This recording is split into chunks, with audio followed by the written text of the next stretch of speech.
Entre Jésus-Christ et le prophète Mohammed, qui est le plus pieux et le plus pur?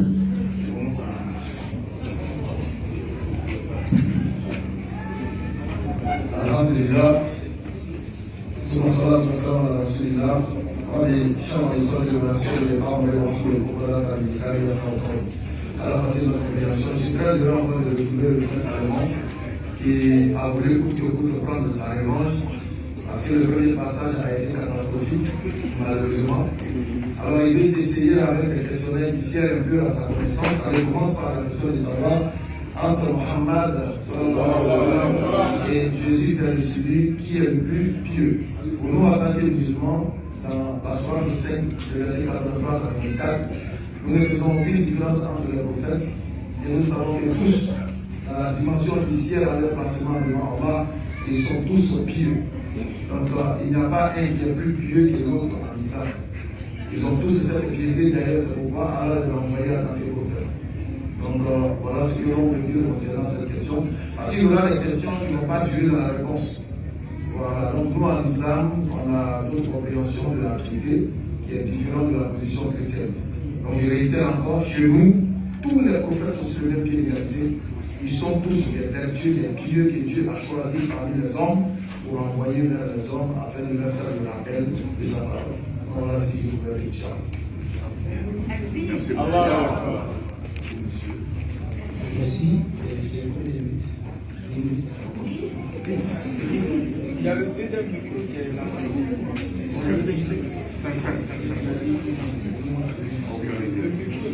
Que le Seigneur vous bénisse abondamment. Je suis Salomon, le roi Salomon de Paris.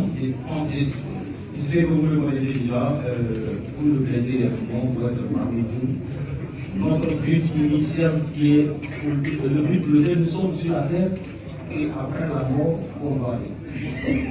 C'est ça le but initial.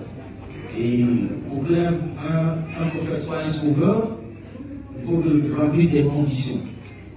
Et nous allons voir, selon vos sources vous-même, on va rentrer dans les sources islamiques. Si vous dites ce que je vais dire, si c'est faux, vous dites que c'est faux. Parce que vous connaissez le Coran. Donc, je vais lire. Tout à l'heure, tu dis que non, entre Mohammed et Jésus-Christ, le prêtre national, qui est le plus pieux. Moi, je vais regarder directement dans les avis d'abord, après je vais rentrer dans le Coran.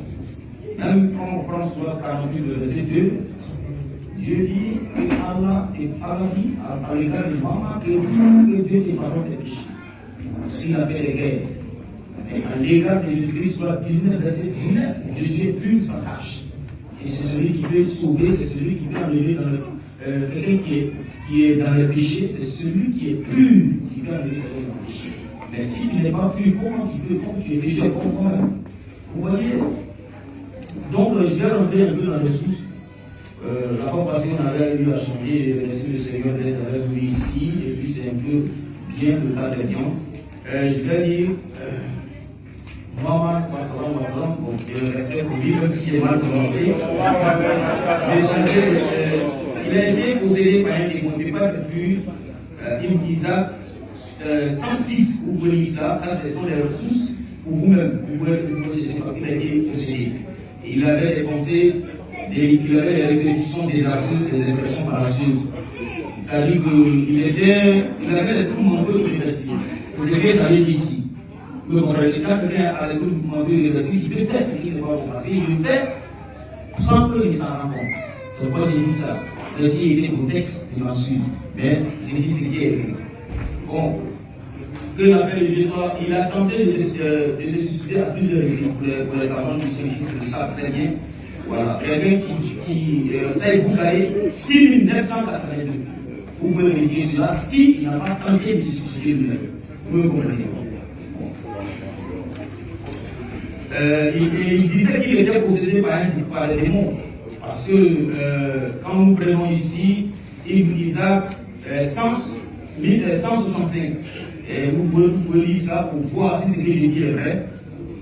Il se plaignait d'être victime des sorcelleries, lui donnant des pensées délirantes. Vous me comprenez? 2 minutes. Voilà. 10 minutes. authentique. Vous voyez? Donc, il ne peut pas être pur. Jésus est pur, sans tache. Et c'est lui que vous devez accepter. Jean 6, verset 47. Jésus dit, celui qui croit en moi a la vie éternelle. Pas aura Inch'Allah. Le vrai disait que quand on dit Inch'Allah, ça est dans la grave. Mais Jésus n'a jamais prononcé le mot Inch'Allah par le ciel. Là où vous êtes, vous tous qui êtes là pour les frères, qui êtes ici, il y a un grand respect pour vous. Soit 19 ayats 111, il y a personne parmi vous qui ne passera pas par la tête. Il s'agit là de votre Seigneur du Satan qui est irrévocable. Ensuite, nous délivrons ceux qui sont vivants. Et j'ai tout ici, comment on appelle ça, la sunna ici qui explique ça. Donc, nous disons, Jésus dit dans Jean 3, verset 36, celui qui croit en moi a la vie éternelle, pas aura la vie éternelle, pas Inch'Allah. Parce que au début, Jésus n'a jamais dit Inch'Allah pour le ciel. On ne passe pas par un pont de Syria pour le ciel. Le pont de Syria n'existe pas chez nous. Mais Jésus, quand il croit en lui, c'est la vie éternelle. Et c'est ça que Jésus veut vous parler. Sinon, il ne s'agit pas, Inch'Allah, il faut te pardonner tes péchés d'abord, tu vas passer par l'enfer. Nous, on n'est pas dedans. Une fois que tu acceptes le Seigneur, mais quand il dit que le moment du pas depuis quand on prend sur la campagne, c'est quand il avait des esclaves. Jésus n'a jamais eu des esclaves. Un prophète ne peut pas avoir des esclaves. C'est écrit, mais ça fait mal, mais sur la campagne, verset 50, il avait des esclaves, que Jésus n'a pas eu. C'est vrai que peut-être que les mots sont durs, mais il dit ce qui est écrit ici n'est pas vrai. Vous l'avez vérifié, c'est faux. Donc nous suivons chez celui qui est pur. Lorsqu'on va rentrer dans les sources, on va dire que Jésus est le Verbe, il est l'Esprit, il s'agit de soi son signe, c'est tout. Dieu introduit son esprit dans Marie. Si lui qui est là, si on enlève sa voix, si on enlève son esprit, il peut dire, l'esprit de Dieu c'est Dieu lui-même. Donc c'est une introduction que Jésus a donnée pour dire, Jésus avec Jésus, il n'y a pas Inch'Allah. Jésus n'a jamais prononcé pour le ciel, pas être dit Inch'Allah. Ça n'existe pas. Et vous qui êtes là, si vous n'avez pas cru en Jésus-Christ, vous ne pouvez pas aller au ciel. Vous ne pouvez pas être sauvé. Parce que Jésus, il est le sauveur de l'humanité. Jésus est le sauveur du monde. Jésus, il est le sauveur. Et en dehors de Jésus-Christ, il n'y a pas de sauveur. Vous me comprenez confusément. Vous me comprenez moins de bruit un peu. Voilà, moins de bruit. Donc nous disons que Jésus est sauveur. Le mot sauveur, la définition étymologique, premièrement, sur le plan horizontal, celui qui fait sortir des gens des ténèbres à la lumière, comme il a dit dans Actes chapitre 10, verset 17 à 18, il a choisi Paul pour le faire sortir des ténèbres à la lumière parfaite. Les gens pour faire sortir Paul, il a envoyé Paul.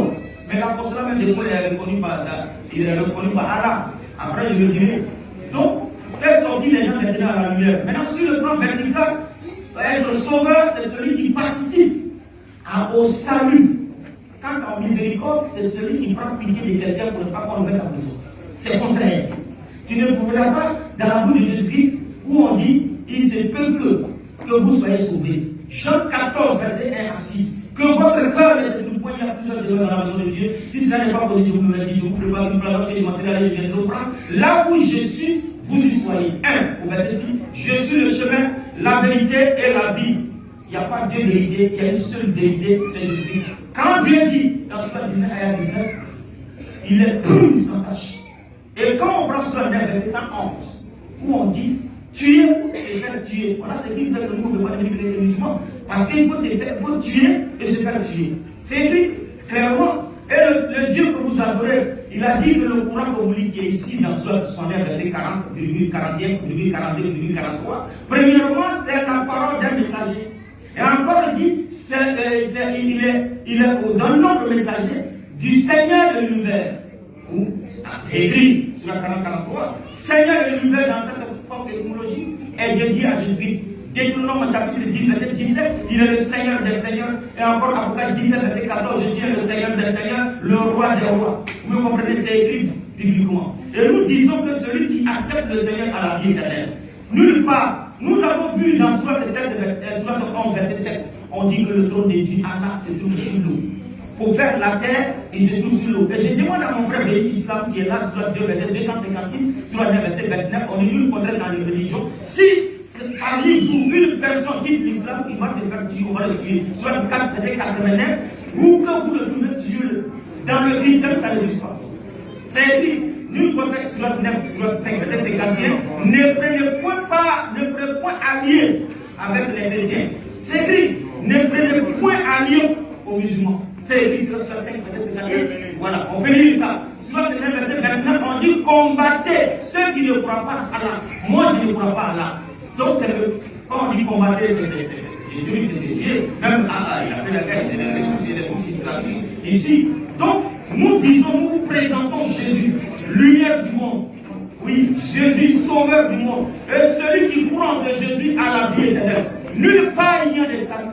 Il y a des saluts en vrai. Et même les saluts ne viennent pas des Arabes. Il avait dit que non, c'est Abraham qui a construit la fête. Moi, je voulais vous demander ici, là, tous les sages qui sont ici, de me dire le nom du premier musulman. J'ai dit, ne pouvez pas le trouver. Qui reste là? Parce qu'il a essayé de me troubler là-bas. Ici, tout le peuple est ici. Qui prend son. Il a le Saint-Esprit, je ne sais pas, mais il a l'avocat. Qui reste tranquille pour dédier ce que je dis, ou illustrer le peuple qui est ici, pour dire que ce que je dis à un verset. Il ne s'agit pas de se lamenter que ce que je dis. Abbas 12, le verset. Abbas 12, verset 12, on dit le diable est descendu, malheur à la terre, à la mer, car le diable est descendu vers vous, à niveau d'une grande colère, Satan, il lui reste peu de temps. Quand Allah dit dans Sourate 11, verset 7 que son trône se trouve sur il ne peut pas tenir ici. Aujourd'hui, les mecs qui matent, tu ne peux pas t'en sortir. Les mecs qui crient sur le réseau social, tu n'as pas dit que c'est moi qui l'ai fait. Les mecs qui matent, tu vas me répondre ça. Avant que tu dis, mais c'est là, vous avez vu. 30 secondes. Donc Jésus dit, on dit le trône est sur Sourate 11, verset 7, on dit le trône d'Allah se trouve sur la terre pour faire les cieux. Mais notre Dieu dit, le Dieu est descendu vers vous, il a fait le trône sur la mer. Il dit, il est venu faire la guerre à ceux qui lisent l'Ancien Testament, le Nouveau Testament, les chrétiens et les juifs. Surat 5, verset 51, Surat 9, verset 29, combattez ceux qui ne croient pas là. Tu ne trouves pas ça dans la bouche de Jésus-Christ. Dans Matthieu chapitre 5, verset 38, à travers Matthieu chapitre 5, le verset 48, 49, où il a dit, aimez ton ennemi. Il faut aimer ton ennemi, ça n'existe pas dans le Coran. Merci beaucoup. On va laisser maintenant les musiciens parler. Il a qu'à résumer ce qu'il a dit à nous. Il n'y a pas de problème. Je lui disais, en 1 minute de résume tout ce qu'il il n'y a pas de problème. C'est qui ne pas bon. Prends le micro, défends ta foi, c'est tout. En 1 minute, qui nous résume Pourquoi t'es passé ici? Il y a des matés, devant le musulman, il y a des matés. C'est pour ça. Prends le micro, il va parler. Je dis, Allah ne peut pas être Dieu. Parce que, d'abord, il a dit aux Juifs de le combattre. Soit des 5 des points alliés aux Juifs, aux chrétiens, ça n'existe pas. Soit le 489, celui qui dit de l'islam, combattez-le, tuez-le là où le Dieu est écrit dans le Coran. J'ai les sous ici, je vais dire, hein? Vous avez vu? Prends le temps pour définir, j'ai mon temps, tu as ton temps. Si tu es vraiment lucide, il faut le définir. J'ai bien, il y a beaucoup de. J'arrive. Ok, bon, maintenant c'est le ministre qui va parler. Je vais le laisser, écoutez-moi, s'il vous plaît, s'il vous plaît. On va le laisser 10 minutes, parce qu'il n'y a pas quand même la droit de réponse. On est bien d'accord ou pas? C'est vrai. D'accord, merci. Alhamdulillah, je suis plus que déçu, moi, personnellement, parce que je remercie Allah quand même pour le niveau intellectuel qu'il nous a donné. Et là, quand j'écoute M. Salomon, je ne peux même pas résumer ce qu'il a dit.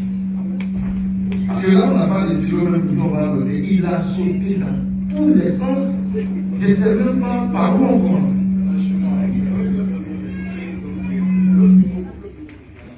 Ouais. On me dit entre Jésus et Mohammed, qui est Dieu? Il a sauté, il a vu ça. Il a sauté, il a tout dit. Tu veux qu'on le tienne quoi? Tu dis Mohammed a été possédé, etc. Donc d'abord, Matthieu chapitre 5. Matthieu chapitre 4, on va lire ça. Matthieu chapitre 4, on va lire ça.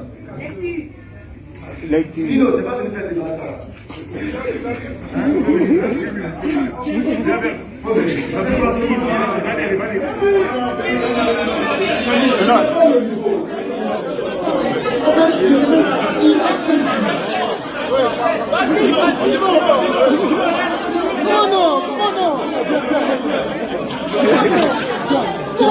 Assieds-toi ici. La lecture. C'est un lecteur.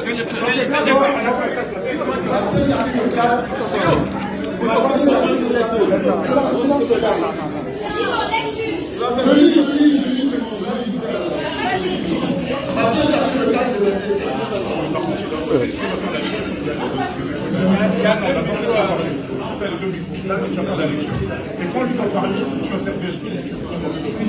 Matthieu chapitre 4, le verset 5. Matthieu chapitre 4, le verset 5. On va le lire. Parce que le frère, il est ignorant même de sa Bible. Il dit Mohammed a été possédé par Satan. Matthieu chapitre 4, à partir du verset 5. Le diable transporta dans la ville sainte, le plaça sur le haut du temple. Remonte au verset 4 pour qu'on sache de qui il s'agit. Jésus répondit, il est écrit, l'homme ne vivra de pain seulement, mais de toute parole qui sort de la bouche de Dieu. Alors, le diable transporta Jésus, le diable était l'entité esprit, a transporté Jésus comment? Sur autour d'avion, il a transporté comment? Question. Alors, tu dis Inch'Allah n'existe pas. Pourtant, tu as donné Jacques chapitre 4, verset 15. Tu l'as dit la dernière fois. Apparemment, tu es venu réserver le débat à Kamadier. Jacques 4, 15 a dit n'existe pas, vous allez faire une chose, vous allez sentir Inch'Allah. Si tu rejettes ça, qui a inspiré Jacques chapitre 4? Si toute écriture est inspirée de Dieu, qui a inspiré Jacques 4, 15 qui dit qu'il faut dire Inch'Allah? Qui l'a inspiré? Tu fais du bacam, tu sautes, tu cries tout. Parce que c'est notre manie. Vous citez des versets pervers pour embrouiller l'intelligence des gens. Maintenant on a compris, il faut résumer, prendre un petit contact, élément par élément. Il ne suffit pas de citer le Bible, mais c'est pour dire que tu as raison. Tu t'embrouilles, tu embrouilles les gens. Pourquoi les gens ne comprennent? C'est pourquoi moi, en tant que pédagogue, je suis là pour t'enseigner, ça me dérange. Parce qu'un enseignant, il doit pouvoir quand même capter ce que l'élève dit pour lui apporter la réponse à capter à sa parole. Mais quand l'élève est perturbé dans ses propos, il dit là, je l'enseigne comment? Donc il faut aller doucement, prendre le verset 7. Tu as dit que Jésus est pur dans le Coran, que c'est moi qui serai dans le Coran. Il faudrait que tu nous sortes un verset pareil dans la Bible qui dit que Jésus est pur. Là, comme ça, on va comprendre.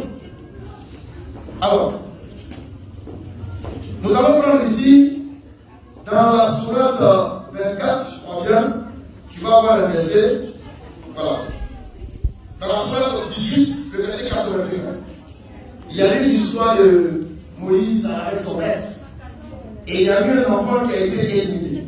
Dieu dit dans le verset 81, nous avons donc voulu que le Seigneur lui accorda en échange un autre, plus pur.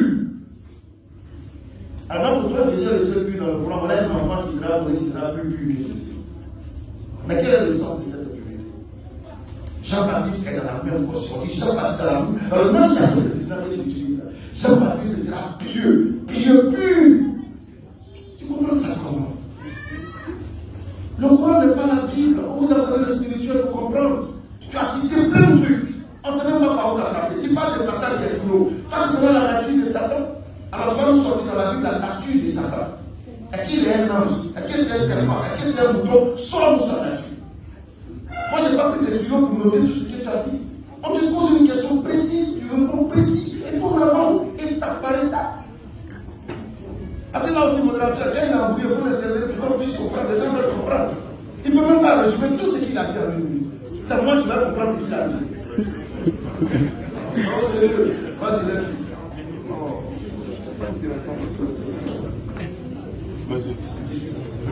alors, le pasteur, il a cité la sourate 4, 89. D'accord? Donc, que dit la sourate 4, verset 89? On va découvrir. Ils aimeraient vous voir mécréants comme ils ont mécru. Alors, vous seriez tous égaux. Ne prenez donc pas d'alliés parmi eux, jusqu'à ce qu'ils émigrent dans le sentier d'Allah, mais s'ils tournent le dos, saisissez-les alors et tuez-les où que vous les trouviez, et ne prenez parmi eux ni alliés ni secoureurs. Sauf que, il y a une virgule. C'est sûr qu'on ne coupe pas en verset 1. Donc, le Jean 14, 1 à 6, il est écouté facilement. Donc, au verset 90, excepté. Qu'est-ce qu'une exception? Quelle est la question? Ceux qui se joignent à un groupe avec lequel vous avez conclu une alliance. 1. Ou ceux qui viennent chez vous, le cœur serré d'avoir à vous combattre. Du coup, quel est le contexte du verset que vous avez cité tout à l'heure? Ou à combattre leur propre tribu. Si Dieu, Allah, avait voulu, il leur aurait donné l'audace et la force contre vous, et ils vous auraient certainement courageux. Par conséquent, s'il reste neutre, qu'est-ce que veut dire neutre? À votre égard,